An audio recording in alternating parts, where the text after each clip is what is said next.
today. How do you do? I hope you enjoyed our last class. For today, we'll be talking about the elements of literature. Or we can also say it is the characteristics of what? Literature.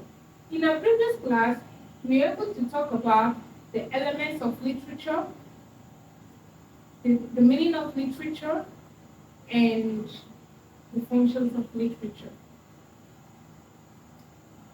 Someone asks, why is it that literary work, is not that the oral literature have no name? Like, what I mean by that is that they do not have originator, as I said previously. Yes, especially when you see such stories in African tales. You can see, like oral literature, I wasn't able to mention the examples of the oral literature.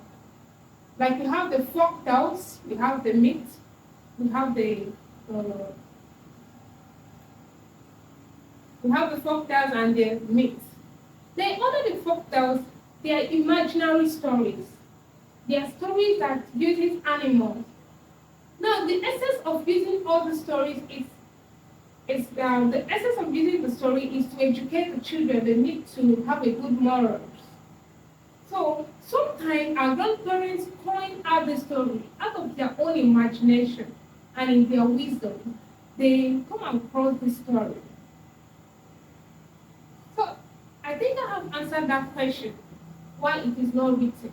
So we cannot say that we have or we know the person that started this story. But today we're going to talk about the characteristics of literature. One of the characteristics of literature is that literature is curative. Before you're able to read or assess a work of literature, it took that person that have written that work of literature time to write. Because one, the person will use his or her creative mind, the ability to assemble words, to use words constructively in order to pass across the information to the reader. So for you to write for you to write or for you to consider a work of literature, it must be what? Creative.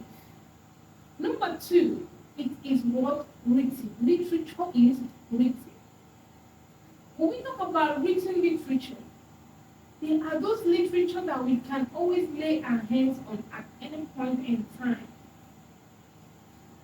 We read the work of literature, like we have some poetry, we have some dramatic works, some plays, we have novels to read. So they are all written literature. For example, we have Arms and Demand, we have Look Back in Anger. So all these works of art, they are written and they can be accessed at any time. Even the pamphlets, the inscription and the pamphlet in the drugs that you take, they are also literary work because they give instruction, they explain, they tend to explain. Then the next one is literature is unwritten. Sometimes, like I said, we have the oral literature.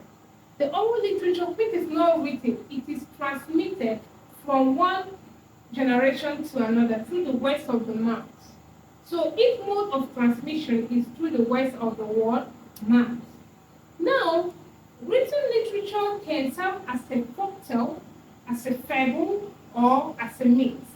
We know that myth is a superstitious story that uses supernatural beings, like the sun, the moon. They say they use earthly bodies. Then we have legend. They are real story of great men. Then the next one we're going to talk about, we say that literature is mobile. When we talk about mobile is anything that can be moved from one place to another. So literature can move from one place to another. Let's assume that if you want to travel, you can also carry your books along with you as you are going. You can see a particular book in Lagos, then see that same book in London. So literature is what? Mobile.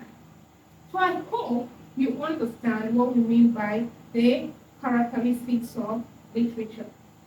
So in this video, I believe that you are conversant with what we have done right now, we've done now, and I urge you to study it and use it in your daily studies and improve your knowledge.